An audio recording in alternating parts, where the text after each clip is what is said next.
kurniakan kepada kita.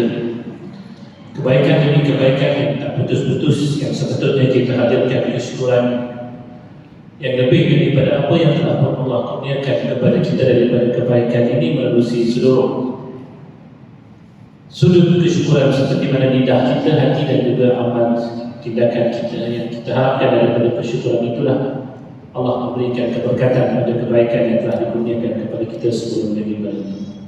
Nabi seperti mana biasa kita akan teruskan perbincangan kita daripada surah Al-Baqarah, di mana kali yang terakhir kita telah sampai kepada perbincangan ayat yang ke-147 dan kita sambung malam ini kepada bicara ayat yang ke-148. Kita dahulukan dengan pembacaan daripada ayat ini. Firman Allah Subhanahu wa taala, A'udzu billahi minasy syaithanir rajim. Bismillahirrahmanirrahim. Wa likulli wajhatun huwa muwalliha fastabiqul khairat. Aynama takunu ya'ti bikumullahu jami'an. Innallaha 'ala kulli syai'in qadir. Kata Allah. Dan bagi tiap-tiap umat ada arah kiblat yang masing-masing menuju kepadanya. Oleh itu berlumba-lumbalah kamu mengerjakan kebaikan, kerana di mana sahaja kamu berada maka Allah tetap akan membawa kamu semua berhimpun pada hari kiamat untuk menerima balasan. Sesungguhnya Allah Maha Kuasa atas tiap-tiap sesuatu. Kita dah lihat setakat ini pernyataan berkenaan tentang peralihan kiblat itu telah pun Allah nyatakan daripada semenjak ayat yang ke-144 sehinggalah kepada masalah-masalah yang cukup dibangkitkan oleh orang-orang ahli kita, khususnya orang-orang Yahudi berkenaan tentang yang telah dijawab oleh Allah satu demi satu. Sehinggalah kepada ayat yang lalu Allah menegaskan apa yang telah pun diperintahkan itu telah merupakan kebenaran yang datang daripada sisi Tuhan, bukannya sesuatu yang direka oleh Nabi sallallahu alaihi wasallam mengikut kepada kehendak baginda. Dan saya sendiri telah pun promosi dengan tuan-tuan, puan-puan sekian banyak bukti yang menunjukkan bahawasanya ketetapan kiblat dan perubahannya itu langsung tidak ada campur tangan Nabi padanya.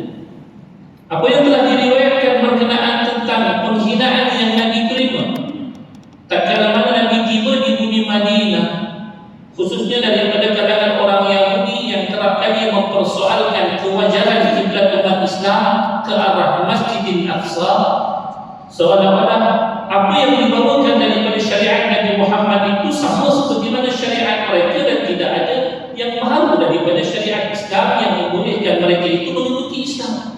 Itu alasan mereka daripada keengganan untuk nak mengikuti Nabi. Tapi sebaik saja Allah Subhanahu wa taala memberikan arahan untuk pertukaran kiblat itu berlaku seperti mana dalam ayat yang ke-144 yang lalu timbul isu-isu yang lain. Apapun ia telah kita lihat bagaimana Nabi SAW bersabar mendengar penghinaan-penghinaan tersebut tak kurang dalam tempoh 16 bulan. Kalaulah perubahan kiblat itu merupakan urusan Nabi lah untuk menukar dan juga menetapkannya seawal daripada hari pertama penghinaan itu diajukan, pasti Nabi sendiri akan mengubah terus kiblat tersebut. Kenapa perlu menunggu sehingga 16 bulan? Setiap hari terpaksa mendengar celaan-celaan dan penghinaan yang telah dilontarkan oleh orang Yahudi. Melainkan jawapannya ialah tidaklah urusan tersebut merupakan urusan Nabi, sebaliknya baginda taat dan juga mematuhi perintah Allah padanya. Maka setelah bagaimana perkara tersebut dijelaskan oleh Allah Ta'ala, Allah menyatakan sekarang telah terbukti bahawasanya bagi tiap-tiap umat itu ada kiblat yang telah pun mereka pilih ataupun Allah tentukan buat mereka. Dan bagi umat Islam Allah tentukan kiblatnya yang terakhir ini ialah ke arah Baitullahil Haram. Maka daripada kiblat yang telah pun Allah tentukan, sekarang ini bukan lagi masa untuk bersoal jawab, bukan lagi masa untuk nak mempertikaikan dan mempersoalkan. Orang Yahudi kalian tetaplah menghadap ke arah Masjidil Aqsa. Orang Kristian pun tetaplah ke arah Masjidil Aqsa. Orang Islam sekarang telah pun berpindah ke arah Masjidil Haram. Bukan lagi pertikaian-pertikaian yang sebelum daripada itu telah pun timbul, ianya diperpanjangkan hatta sampai daripada arahan pertukaran itu berlaku. Bukankah ini yang mereka nantikan sebenarnya? Nanti kita akan tengok. Sebenarnya orang Yahudi, orang Nasrani, mereka sudah mengetahui dalam kitab mereka bahwasanya kiblat umat Islam itu sebenarnya ke arah Masjidil Haram. Tidak tahu. Maka bila mana datang dengan keterangan daripada Allah, sememangnya kiblat umat Islam saat ini menghadap ke arah Masjidil Haram, itu membenarkan apa yang telah berada daripada penjelasan berkenaan tentang sifat Nabi dan juga umatnya. Bukankah seperti mana yang telah terkandung dalam kitab mereka? Untuk apa ia dipersoalkan dan diperdebatkan? Melainkan sekarang ini masing-masing sudah punya ada 7 kiblat masing-masing. Apalagi yang perlu diperbuat? Jawabnya ini adalah seharusnya setiap daripada mereka hendaklah berusaha berlumba-lumba melakukan kebaikan atas apa yang mereka percaya. Kalau kalian percaya kiblat kalian itu yang terbaiknya ke arah Masjidil Aqsa, sila sibukkan diri kalian dengan ibadat kalian, menghadapkan diri kalian ke arah Masjidil Aqsa. Sedangkan bagi umat Islam yang telah mempunyai kiblat yang baru, yang kita akan terus fokus dengan kiblat baru tersebut, melaksanakan ketaatan tanpa jemu, kerana inilah perintah daripada Allah kepada kita. Kalau kita lihat apa yang diungkapkan oleh ahli tafsir berkenaan tentang ayat yang ke-147 ini, tuan-tuan, bila mana disebutkan berkenaan tentang setiap daripada kita ini mempunyai kiblat masing-masing, maka kata Abu Aliyah bahawasanya orang Yahudi itu mempunyai kiblat yang tersendiri, orang Kristian juga punya kiblat yang tersendiri. Lalu Allah Subhanahu wa taala memberikan petunjuk kepada Nabi kita sallallahu alaihi wasallam bahawasanya bagi kita umat Islam ada kiblat kita yang tersendiri. Ini yang Allah pilih untuk kita. Maka bila mana Allah telah memilihkan kiblat untuk kita sesuatu yang berbeza daripada sesuatu yang lain, mungkin datang pada ketika itu keraguan terhadap arahan pertukaran kiblat tersebut. Ada sebahagian dari imam Mesir, tak kiralah sama ada pihak sana ataupun pihak yang dikatakan mengikuti arahan Nabi SAW, khususnya bagi golongan yang sentiasa mencari keraguan-keraguan dalam beragama ini, mereka mempersoalkan kewajaran pertukaran kiblat tersebut.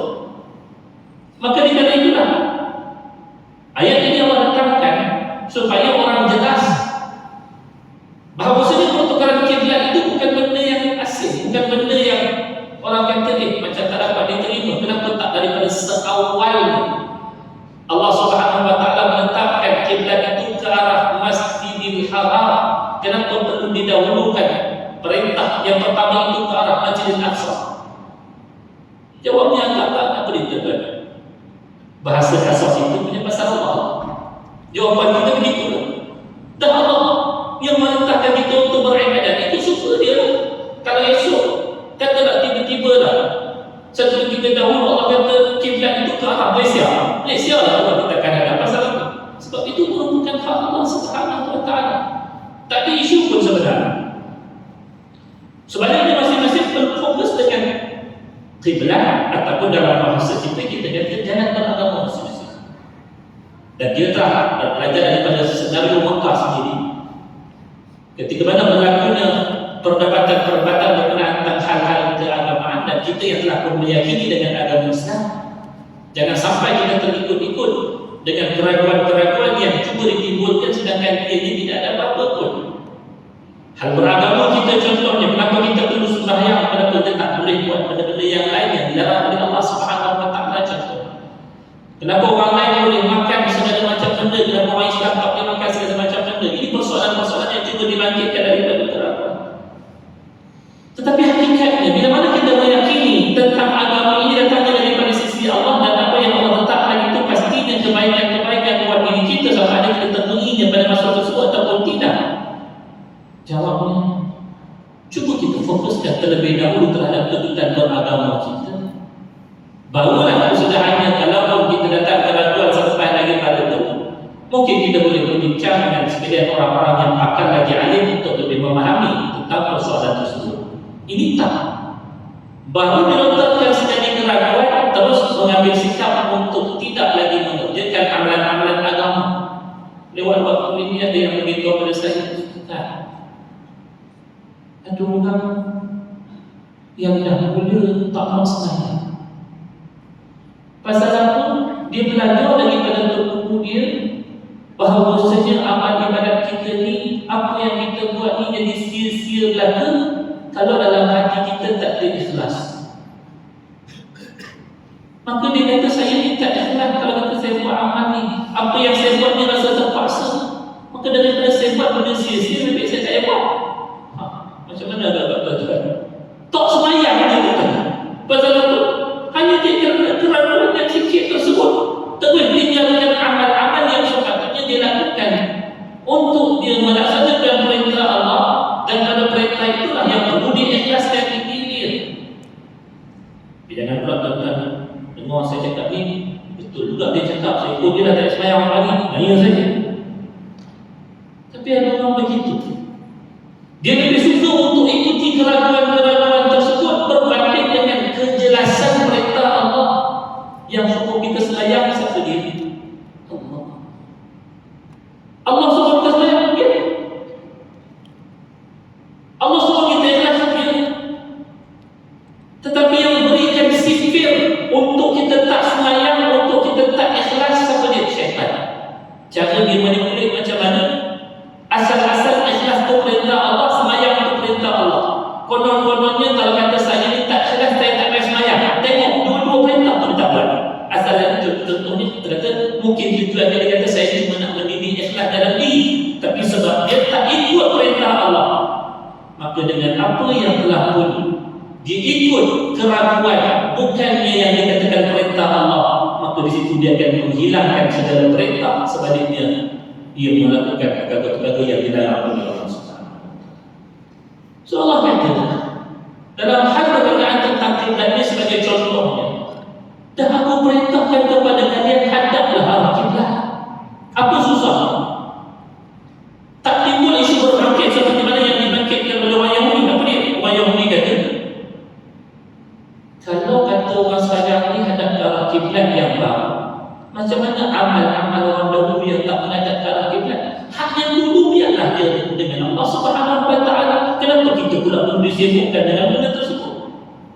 Contoh, maka perintah Allah ini jelas. Bila mana kita menerima perintah daripada Allah, bukan lagi pada ketika itu perlombaan manusia untuk mencari hela supaya digugurkan perintah tersebut daripada diri mereka. Sebaliknya, bila mana kita menerima perintah Allah, perlombaan yang sepatutnya berlaku adalah bagaimana kita nak menjalankan agenda ini. Siapa pun yang memulakan usaha ke arahnya, maka itu yang kita perlu sokong. Jangan kita tengok ini masalah banyak, kalau kita buat nanti kan timbul, tak buat lagi pun dah nampak masalah. Sedangkan bukankah yang merintahkan itu adalah Allah? Takkan Allah tak tahu bahawasanya apa yang diperintahkan ini pasti akan berhadapan dengan masalah-masalah yang tertentu. Tapi bila mana Allah perintahkan, mesti kena laksanakan. Orang yang tak macam itu. Contoh buka dalam surah Al-Ma'idah, Allah ceritakan, wa idh qala Musa liqaumihi ya bani Israil ya qaumi udkhulul ardal muqaddasata allati kataba Allahu lakum wa la tartaddu ala adbarikum fatanqalibu khasirin. Qalu ya Musa inna fiha qauman jabbarin wa inna lan nadkhulaha hatta yakhruju minha fa in yakhruju minha fa inna dakhilun. Qala rajulan min alladhina yakhafuna an'ama Allahu 'alayhim wa 'alayhim al-bab fa idza dakhaltumuhu fa innakum ghalibun wa 'ala Allahi fatawakkalu in kuntum mu'minin. Dalam surah Al-Maidah Tuhan ceritakan satu ketika Bani Israel diperintahkan oleh Nabi Musa untuk masuk kota Baitul Maqdis. Perintahnya apa dia? Allah perintahkan wahai Bani Israel masuk ke kota Baitul Maqdis. Sepatutnya tak susah. Orang kata masuk, masuklah. Orang kata semayang, semayanglah. Orang kata bayar zakat, bayar zakatlah. Orang kata jangan buat benda maksiat, jangan buat. Tapi bagi orang yang ada masalah dengan keimanan, Dia bukan mendahulukan usaha, bergerak pun tak lagi, tapi dia mencari alasan satu demi satu. Bagaimana untuk mengindahkan perintah tersebut? Maka jawapan Israel kepada Nabi Musa, wahai Nabi Musa, kami tahu dekat tempat sana tu ada satu puak yang gede-gede, dia panggil Qauman Jabbari. Disebabkan dalam Baitul Maqdis pada masa tersebut ada orang yang jahat, kata mereka. Maka macam mana kita nak masuk? Tuhan pun tak lagi bagi alasan dulu. Sampailah ditegur oleh kawan-kawan mereka. Tuhan dah kata kita masuk, nanti dia tahulah bagaimana kita nak diuruskan nanti. Allah pasti akan memandangkan kamu dan menganggapkan mereka. Tapi dia tak mau. Dia beritahu Nabi Musa ke dia, lagi jahat perkataan dia selepas ayat itu. Dia kata, qalu ya Musa inna lan nadkhulaha hatta yakhruju minha. Qalu ya Musa idhhab anta wa rabbuka faqatila innaha hahuna qa'idun. Wahai Musa, ni kami nak khabar kepada kamu, dah kamu suruh kami pergi, kamu je lah pergi dengan Tuhan kamu. Kami duduk dekat sini, kamu perang sendiri-sendiri, kalau menang nanti kami pergi. Itu perkataan orang yang mencari dia. Tapi Allah Subhanahu wa taala dalam ayat ini, bila mana Allah menyebutkan satu perintah, Allah kata bukan ruangan bagi manusia. Sebelum daripada dia melaksanakan perintah tersebut, mencari alasan-alasan untuk merintahkan. Buat pun tak lagi. Kalau kita buat benda yang dia marah dekat kita, orang tak suka dengan kita, kita hilang kawan. Dah buat kalau budak lagi, tapi saya rasa macam itulah. Buat dulu kau rasa-rasa. Allah ajar itu. Maka ini yang Allah sebutkan, fastabiqul khairat. Sepatutnya kalian berlomba-lomba untuk mengejar kebaikan. Apa yang dimaksudkan dengan mengejar kebaikan dalam ayat ini? Mengejar kebaikan itu kata tafsir, antara yang dipetik dari tafsir masing-masing berlomba untuk taat pada Allah. Bukan masing-masing berlomba untuk tunjuk aku ni tak lebih taat daripada kamu. Maksudnya masing-masing berlomba untuk tunjuk kami ni tak taat pada Allah SWT. Sebaliknya perlombaan orang beriman, masing-masing kena tunjuk untuk dirinya itu lebih baik daripada orang lain. Ini tidak, hari ini terbalik. Masyarakat kita kalau ada orang yang ajak untuk orang buat benda baik, tegur daripada benda yang tak baik, dia kata itu tu adil, perasaan diri dia bagus, kan dah terbalik.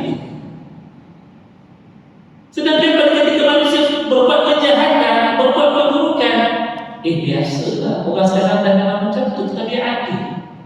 Kita menormalisasikan kemaksiatan dan kita mengindahkan ketaatan manusia, berbeza daripada arahan Allah. Tak boleh macam itu. Sepatutnya bila mana kita tengok orang menyebutkan kebaikan, mengajak kepada kebaikan dan menghalangi manusia daripada benda-benda yang tak baik, lagi-lagi kita kena sokong. Sekalipun kita ni bukan baik mana, sebab kita tahu orang itu telah pun menjadi orang yang lebih baik daripada kita, dan kita berharap dengan laluan yang dibuka untuk kebaikan tersebut, kita pun dapat dipermudahkan untuk kebaikan yang dibuat. Tapi inilah akhir zaman yang kita faham, seruan manusia untuk kebaikan, seruan manusia untuk menghalangi keburukan ini, ianya akan dilihat sekali. Ini Nabi sebutkan kepada kita, akan datang kepada kalian, kata Nabi SAW, sayati alaikum sanawatul khadda'at, akan datang kepada kalian tahun-tahun yang disebutkan sebagai tahun-tahun yang menipu. Penipuan yang sangat-sangat banyak berlaku di dalamnya. Orang yang dikatakan berkata benar, maka mereka dikatakan pendusta. Manakala pendusta itulah yang dikatakan berkata benar. Itu secara umumnya. Pastilah kebenaran yang lebih utama ialah apa yang telah ditegaskan oleh agama. Bila mana kebenaran yang ditegaskan oleh agama itu dibangkitkan ataupun diutarakan oleh orang-orang yang berpegang teguh dengannya, ada kemungkinan dia akan didustai, seperti mana Nabi SAW satu ketika dahulu. Baginda yang membawakan lidah yang paling benar, tetapi baginda yang didustai oleh masyarakat pada ketika tersebut. Tapi inilah pernyataan untuk kita semua Islam aja. Jangan. Bila sebutkan perintah Allah, kalau kita tak berupaya untuk melaksanakan pada peringkat diri kita, jangan kita beridakkan dengan helah-helah ataupun kita panggil mencari keraguan-keraguan bagi menidakkan akannya, seperti mana yang dibuat oleh orang Yahudi. Dia tak nak menghadap ke arah kiblat Masjidil Haram, dibangkitkan keraguan-keraguan terhadap orang yang cuba untuk melaksanakan amal perintah Tuhan sebut dengan penuh ketaatan.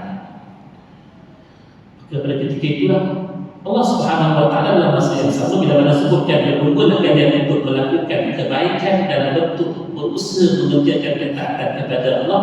Dalam bahasa yang lain Allah kata tinggalkanlah perdebatan dengan mereka golongan Yahudi dan juga Nasrani, kerana bagi mereka itu telah punya jalan beragama mereka sendiri yang kita tahu mereka sama sekali takkan meredai jalan yang selain daripadanya, seperti mana yang telah Allah nyatakan dalam ayat yang ke-120 yang lalu, bagaimana Allah menyebutkan walan tarda anka al-yahudu walan nasara hatta tattabi'a millatahum. Kita bergabung dengan dia takkan setuju dan kita sampai bila-bila. Dan kita pun kalau diajak kita berdebat dengan mereka pun mereka juga takkan setuju dengan kita sampai bila-bila.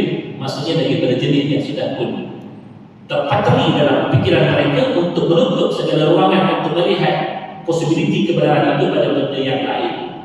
Dan mereka sendiri tak ada dalam tanda tak ada hujah, tak ada hujah mereka. Mereka takkan membuka minda mereka untuk melihat hujah orang ramai. Melainkan ketetapan itu hanya ditetapkan di Rusia dan Rasul mereka sebenarnya. Maka disebutkan berlombalah kepada kebajikan yang memberikan arti. Hadaplah diri kalian kepada kiblat, bukan semata-mata pekerjaan untuk menghadapkan diri ke arah tempat yang Allah perintahkan kita buat perkara tersebut. Sebaliknya dia berarti berlombalah untuk mentaati perintah Allah. Tuan-tuan bayangkan, kalau saya berikan satu senario ini, bila kita sebutkan berlombalah untuk mendapatkan saf yang pertama, satu ketika dahulu zaman Nabi sampailah zaman-zaman yang terkemudian selepas daripada baginda Nabi SAW, orang masing-masing berebut-rebut untuk mendapatkan saf yang pertama semampu ini. Tapi kalau tiba kepada akhir zaman ini, jangan kita terkejut orang pakat-pakat berebut dan dapatkan saf belakang. Bila mana digalakkan orang untuk berebut saf yang depan, agar berkata orang yang di belakang, sudah tunjuk alimnya, perasaan ini bagus kan? Apa tuan-tuan rasa? Kalau dalam hal yang namanya saf yang di hadapan ini yang digalakkan kita untuk berebut padanya pun, orang cuba untuk menindakkan pesan Nabi, orang cuba untuk menindakkan kebenaran tersebut dengan memberikan naratif ataupun konotasi yang negatif terhadap benda lain yang sepatutnya diusahakan oleh manusia. Jadi kita akan lihat lewat waktu ini, setiap daripada suruhan perintah Allah itu akan cuba didatangkan konotasi yang negatif. Alah, itu buat tak ikhlas. Sedangkan dia yang mengatakan itu pun tak buat benda tersebut. Tak kira apa sahaja. Jadi kita kena mengingat kehidupan manusia itu mestilah meletakkan perlombaan hidup mereka itu adalah pada menampilkan kehidupan yang sebenarnya mentaati Allah. Kadang-kadang dalam konotasi negatif yang cuba dibawakan, nak tunjukkan itu terpaling Islam kononnya, contoh bahasa tersebut. Dan jaga-jaga dengan kalimat tersebut.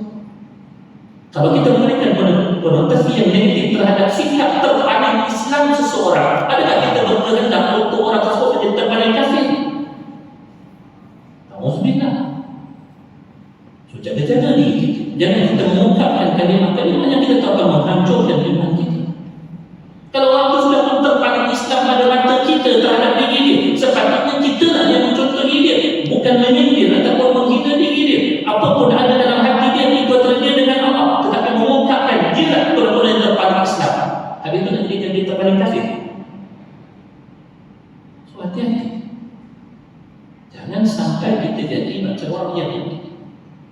Ketika mana para sahabat Nabi menunjukkan ketaatan kepada Allah, maka mereka memberikan sindiran dalam konotasi yang negatif tujuannya supaya orang itu akan berpaling. Dan kita akan tengok ayat selepas daripada ini, sebenarnya apa yang mereka lakukan daripada pertuduhan, sindiran, kata-kata selepas daripada orang Islam mentaati perintah kiblat ini, mereka sebenarnya berharap agar Nabi dan umat Islam dapat berpaling daripada arahan Tuhan yang berubah daripada arah kiblat yang telah pun dihadapkan ke arah Masjidil Haram kembali ke arah Masjidil Aqsa sebelum daripada perubahan itu berlaku, kerana itu akan menjadikan apa yang tertera dalam kitab mereka itu bersalahan dengan apa yang sedang berlaku sekarang. Itu sebab dia cemburu dengan kita bahasanya. Dia tak boleh nak buat taat, dia tak boleh nak jadi orang yang baik, maka dia tak akan izinkan orang lain untuk menjadi orang baik. Perangai siapa itu sebenarnya? Iblis, syaitan. Dia tak boleh masuk surga dah. Habis Tuhan tak harapkan bagi dia syurga. Dia kata, alah, aku tak boleh masuk syurga, aku nak tarik orang lain masuk neraka sama-sama dengan aku. Itu Tuhan sebut dalam surah Fatir ayat 6. Allah kata, inna syaitan lakum aduun fattakhidhuhu aduwwa. Syaitan ini adalah merupakan musuh yang sebenar bagi kamu, maka jadikan dia musuh yang sebenar bagi kamu. Innama yad'u hizbahu liyakunu min ashabis sa'ir. Yang dia duk cempit tarik orang ikut dia pasal apa? Sebab dia tak boleh dapat syurga dah. Maka bila dia tak dapat syurga, dia kata, alah, aku tak dapat syurga, aku nak tarik orang lain, jom sama-sama mengabaikan kepada Allah. Itu saja. Maka Tuhan pesan pada kita, jangan ikut. Sebaliknya perlombaan kita adalah perlombaan yang akan bertetap dengan kehendak syaitan. Perlombaan kita adalah membawa manusia untuk taat pada Allah Subhanahu wa taala. Innallaha ala kulli syai'in qadir. Allah sebutkan di ayat tersebut. Perhitungan yang akan memperlihatkan siapa sebenarnya yang akan berada dalam kebenaran itu, ia pasti ditentukan oleh Allah Subhanahu wa taala. Dialah yang Maha berkuasa atas segala sesuatu. Saat manusia semuanya dikembalikan kepada Allah, disitu pastikan dizahirkan siapa sebenarnya yang berada dalam puak yang sentiasa berada dalam jalan kebaikan, itulah jalan taat kepada Allah. Siapa pula yang berkeinginan yang sebaliknya, itulah sentiasa berusaha menyalahi setiap daripada perintah Allah dan mengajak sekalian yang lain untuk menyertai mereka. Asal-asalnya perintah ini bukan hanya ditujukan kepada umat Islam yang namanya diikut Nabi Muhammad SAW. Sebaliknya perintah ini adalah sampai kepada semua umat manusia yang menjadi umat Nabi Muhammad, tak kiralah pada ketika itu dia Yahudi ataupun Nasrani. Maka kata Mujahid bin Hasan al-Basri, sebenarnya semua kaum itu telah pun diperintahkan untuk salat dengan menghadap ke arah Kaabah. Tak kiralah sama ada itu memang Muslim yang telah bersedia Muslim, ataupun pada ketika itu dia merupakan orang Yahudi, ataupun dia merupakan orang Kristian, berbangsa-bangsa yang lain, kaum-kaum yang lain. Kesemuanya telah pun diperintahkan oleh Allah atas nama mereka itu umat Nabi Muhammad untuk menghadapkan kiblat mereka itu ke arah Masjidil Haram. Sebenarnya tidak ada lagi kiblat. Pada ketika mana ayat ini turun menghadap ke arah Masjidil Aqsa, tak kiralah apa agama sekali. Tapi kita tahu, bila Allah memberikan kemuliaan kepada sesuatu kaum, Allah memberikan kepada mereka hidayah untuk mereka taat pada Allah, manakala yang lain enggan dengan berbagai alasan masing-masing.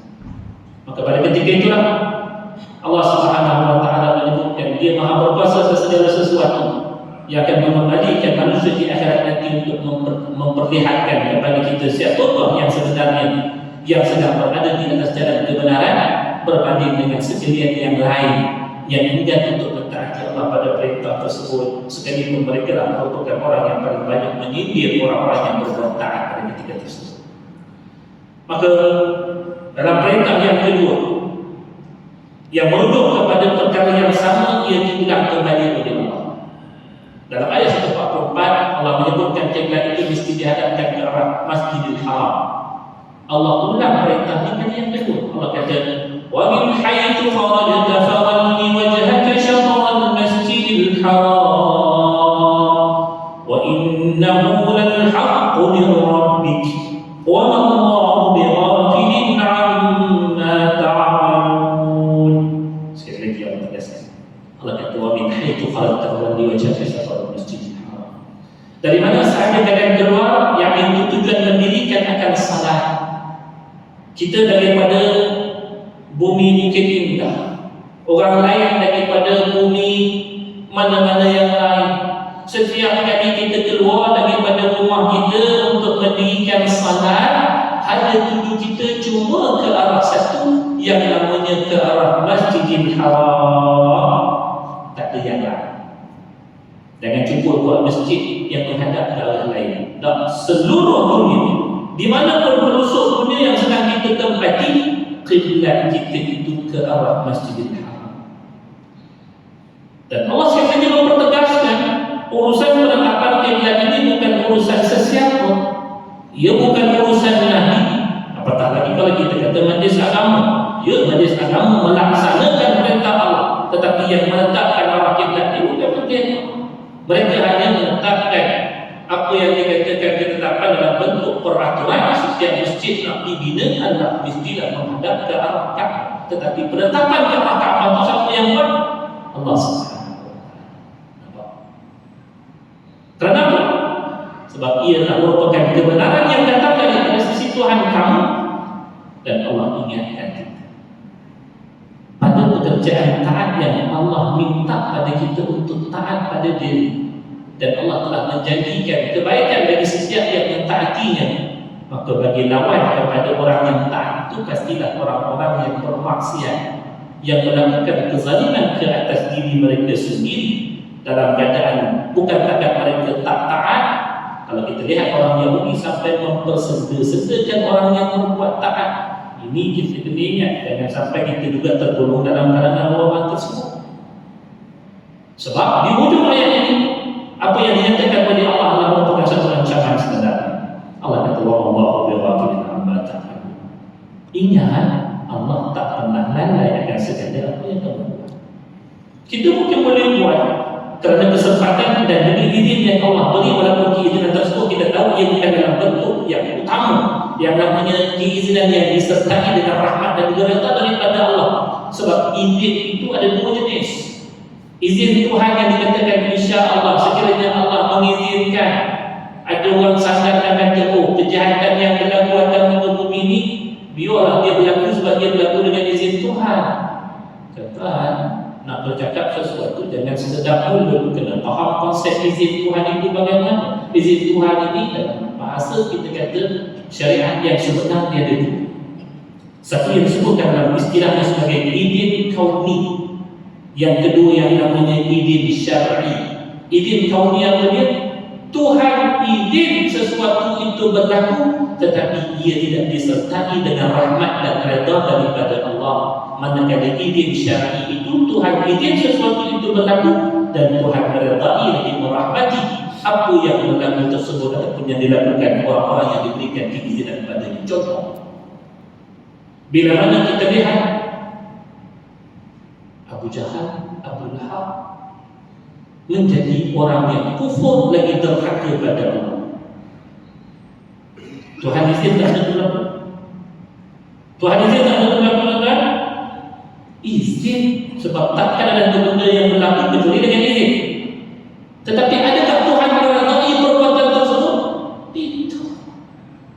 Jangan duk sadarkanlah benda-benda yang Tuhan tak redha atas nama Tuhan izin dan dipaksakan kita untuk menerimanya. Kita tahu Tuhan izin, tapi bukan berarti kita menerimanya sebagai sesuatu yang seolah-olah kita juga mengizinkannya ataupun meredaikannya. Manakala kita kata Abu Bakar yang beriman, Allah mengizinkan benda tersebut berlaku dan ia disertai dengan rahmat dan redha daripada Allah. Maka kalau kita lihat dalam maksiat manusia pada akhir zaman ini, jangan kata biar je lah. Kalau benda itu benda yang betul-betul tak elok, pasti Tuhan takkan izin berlaku. Jangan. Kalau ia maksiat, ia tetap maksiat. Sama ada ia berlaku kerana izin yang namanya izin kauni ini ataupun keizinan yang kita menyandarkan kepada izin tersebut, sedangkan Tuhan tidak pernah bermaksud daripada izin tersebut Tuhan meredai ataupun merahmati akannya. Jangan. Orang hari ini sedar saja. Biarlah benda itu berlaku. Dah Tuhan izin itu benda itu berlaku, kita pun terima je lah. Tuhan izin benda itu berlaku mesti dengan sebabnya. Dia ada sebabnya. Tapi adakah Tuhan membiarkan ataupun mengizinkan kepada kita untuk membiarkan benda tersebut berlaku? Tak boleh. Pada setiap daripada benda maksiat yang berlaku, Tuhan perintahkan kita begini, wa tanhauna 'anil munkar. Kalian kena cegah, itu tanggungjawab kalian. Aku izin dengan sebab, tetapi aku juga meminta daripada kalian untuk melaksanakan tanggungjawab kalian pada apa yang aku izinkan berlaku dengan hikmah yang dia maha tahu.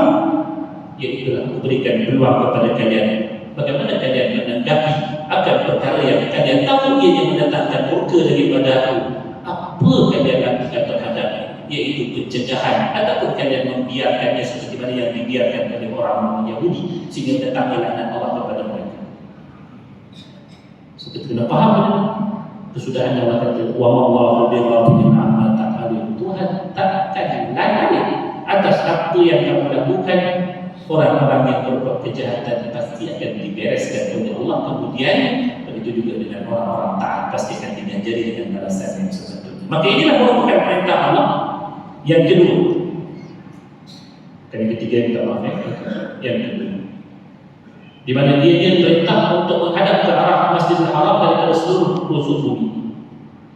Di mana para ulama berbeza pendapat kenapa diulangkan yang kedua. Kan dah sebutkan tukarkan ke arah Masjidil Haram sekali cukup.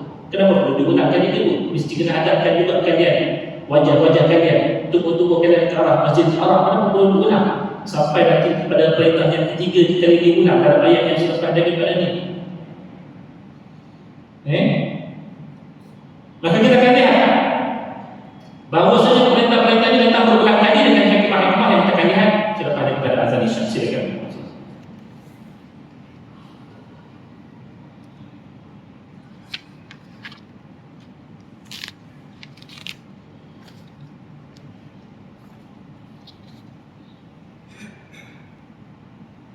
عليهم حجة إلا الذين ظلموا منهم فلا تخشوهم واخشوني ولأتم نعمتي عليكم ولعلكم تهتدون. Allah ulangkan yang ketiga perintah berkenaan tentang penetapan arah kiblat ni. Allah kata dan dari mana saja kalian keluar bagi mendirikan akan salat, maka hadapkanlah muka ke arah Masjidil Haram, yakni Kaabah. Dan di mana saja kamu berada maka hadapkanlah muka kamu ke arahnya supaya tidak ada lagi sebarang alasan bagi orang-orang yang menyalahi kamu kecuali orang-orang yang zalim di antara mereka. Ada sahaja yang mereka jadikan alasan. Maka jangan kamu takut kepada cacat celah mereka dan takutlah kamu kepada ku semata-mata dan supaya aku sempurnakan nikmatku kepada kamu dan juga supaya kamu beroleh petunjuk hidayah mengenai perkara yang benar. Tuan-tuan, ini merupakan perintah Allah yang ketiga bagi menghadapkan diri kita ke arah Masjidil Haram. 3 kali Tuhan suruh kita hadapkan diri ke arah Masjidil Haram. Para ulama ketika mana menyebutkan berkenaan tentang keperluan ayat ini diulang 3 kali, mereka berbeza pandangan kenapa ayat perintah ini diulangkan sampai 3 kali. Sebahagian yang menyatakan bahawasanya disebabkan ayat ini merupakan ayat yang menasahkan hukum yang sebelum daripada itu telah dibiasakan untuk tempoh yang panjang. Daripada seawal tahun yang ke-10 daripada kenabian, umat Islam yang telah mendirikan salat sebelum daripada itu, dan sehinggalah kepada pertukaran kiblat yang berlaku pada tahun kedua daripada hijrah. Maka pada ketika itu mungkin perkara tersebut adalah perkara yang dibiasakan dalam keadaan yang berbeza dengan arahan yang baru. Maka datangnya keperluan untuk dimulai perintah tersebut supaya orang sedar dan kemudian mengambil tindakan yang bersesuaian. Orang sembahyang ni dah biasa sembahyang ke arah sana, contoh kata kan, tiba-tiba nak kena pusing ke arah sini, takut-takut nanti dia biasa masuk masjid, menghadap ke sana. Maka Tuhan ulang untuk ayat ini beberapa kali supaya apa yang telah mereka biasakan sebelum daripada itu dapat dipindahkan ke arah yang baru. Ini merupakan pandangan yang pertama. Ini dinyatakan oleh Ibn Abbas dan beserta ulama yang lain. Ada juga yang menyatakan bahawasanya perintah yang diulang 3 kali ini ianya kerana turunnya ayat ini untuk beberapa keadaan manusia yang berbeza. Maka setiap daripada ayat-ayat tersebut adalah bagi menyentuh keadaan manusia-manusia yang berbeza. Contohnya kata mereka untuk ayat yang pertama itu adalah untuk orang yang sememangnya telah pun berada di hadapan Makkah ataupun di hadapan bumi Makkah ataupun bumi Kaabah itu sendiri. Bukan yang memang dah orang Mekah, hadaplah ke arah Kaabah tersebut. Okey. Manakala orang-orang yang keduanya adalah orang-orang yang berada di bumi Mekah tapi bukan berada di hadapan Kaabah. Maka datang perintah kedua ni, Tuhan kata, okeylah, disebabkan kamu tak berada di depan Kaabah, di mana saja kamu berada, hadapkanlah ke arah Kaabah juga. Dan yang ketiga dia kata, kenapa diulang? Apa yang ketiga? Maksudnya, kenapa diulang kali yang ketiganya? Iaitulah orang-orang yang berada selain daripada bumi Mekah, negara-negara lain, tempat-tempat lain. Jangan bagi alasan oh sebab saya ni duduk dekat Malaysia, maka saya tak nak hadap ke arah Kaabah, saya nak hadap ke arah KLCC. Tak boleh bang, hadap ke Kaabah dua. 3 kali diulang. Ini untuk melibatkan orang-orang yang berbeza. Dan menurut Ibnu Katsir, jawapan yang paling kuat seperti mana yang disebutkan oleh Imam Al-Qurtubi dalam tafsir Jami' al-Ahkam al-Quran, beliau mengatakan bahawa yang pertama itu ditujukan untuk orang yang berada di Mekah, yang kedua itu untuk orang-orang yang berada di negara lain, dan yang ketiganya untuk orang yang bermusafir ke mana-mana. Walaupun dalam musafir, tetap dia kena berijtihad arah yang sedang dihadapkan itu mesti ke arah Masjidil Haram. Dia tak ada bagi alasan, oh saya tak tahu lah mana lokasi saya sekarang, maka mana-mana saya hadap ke Kiraji. Tanggungjawab pertamanya, dia mesti kena berijtihad walaupun dalam keadaan zon, tetap kena hadapkan ke arah Masjidil Haram. Okey.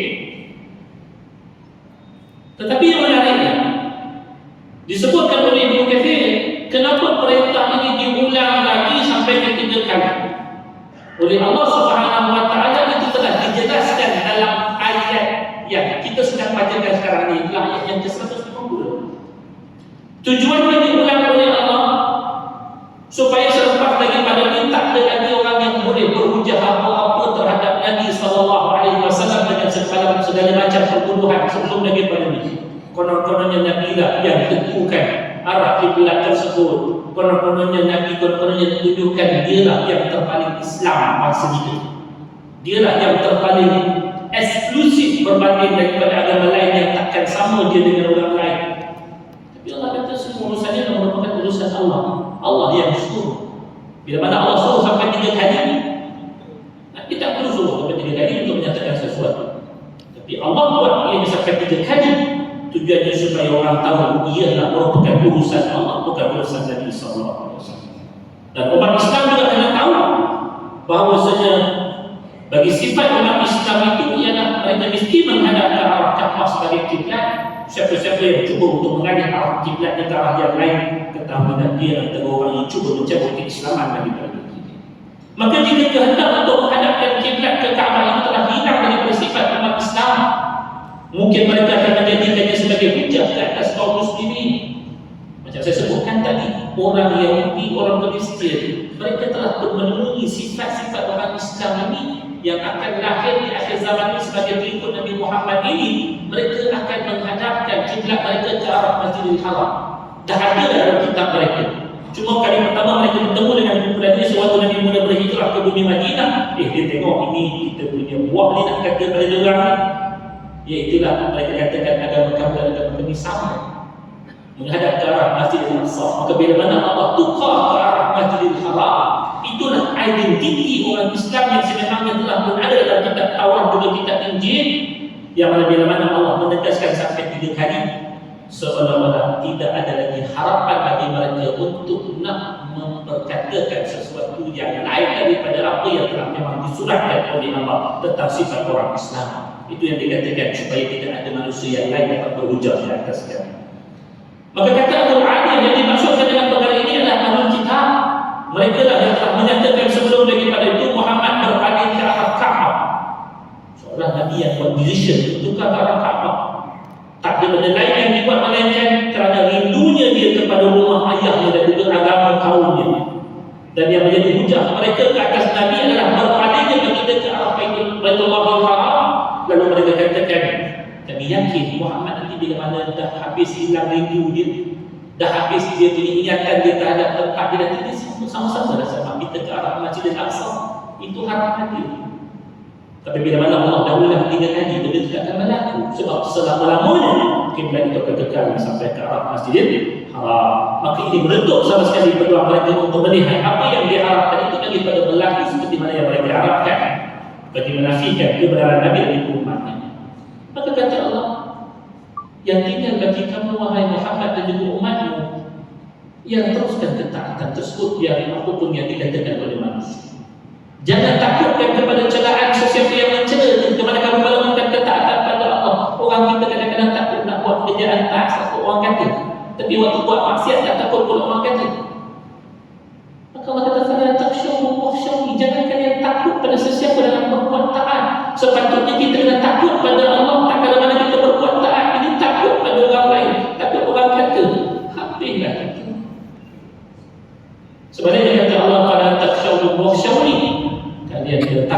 Taala itu lebih utama daripada kena takut kepada sekalian yang lain. Dan dengan takutnya manusia itu kepada Allah, Allah SWT dia waliutim ni'mati 'alaikum, supaya aku sempurnakan bagi kalian nikmat yang Allah berikan kepada kita. Apa dia? Nikmat beragama yang sangat-sangat istimewa yang tidak ada pada sembilan agama yang lain. Salah satunya itulah kita tak pernah sama dengan mana-mana agama yang lain. Agama yang lain mungkin mereka itu bersetuju pada sebahagian besar cara beragama mereka, melainkan Islam terpisah sama sekali cara beragama kita daripada mereka. Hatta dalam hal kiblat. Dan yang terakhirnya Allah sebut, dengan kita taat pada Allah, selain Allah berikan kita eksklusif keistimewaan tersebut, Allah sempurnakan nikmat bagi kita, nikmat beragama ini. Dan yang terakhirnya Allah kata, bila mana kita taat pada Allah, sebenarnya wala'allakum tahtadun, di situlah kita akan sentiasa beroleh petunjuk daripada Allah. Sebab bila mana kita taat, itulah jalan mendekatkan kita kepada Allah Subhanahu wa taala dan mengikuti jalan Rasulnya sallallahu alaihi wasallam. Once bila mana kita cabut jalan ketaatan ini, kita cuba ikut orang yang lain sebab kata nak ambil hati orang, maka kita akan tersempang jauh daripada jalan petunjuk Allah Subhanahu wa taala. Ini yang kita kena hati-hati. Jangan takut dengan kata-kata manusia tak dalam mana kita berbuat taat, kerana itulah jalan untuk Allah sempurnakan nikmat bagi kita, itulah nikmat beragama itu yang utamanya. Selain daripada itulah jalan untuk memperolehi petunjuk. Manakala yang lain daripadanya, iaitulah ketika mana kita takutkan akan manusia, ketika mana kita berbuat taat sampai kita melakukan yang sebaik daripada ketaatan, waktu itulah Allah akan cabut nikmat daripada kita. Kita akan kembali hina dan kita akan hilang petunjuk daripada Allah Subhanahu wa taala. Wallahu taala kita berhenti sampai situ dulu. Aku qouli hadza wa astaghfirullah azim li wa lakum. Wassalamu alaikum warahmatullahi taala wabarakatuh.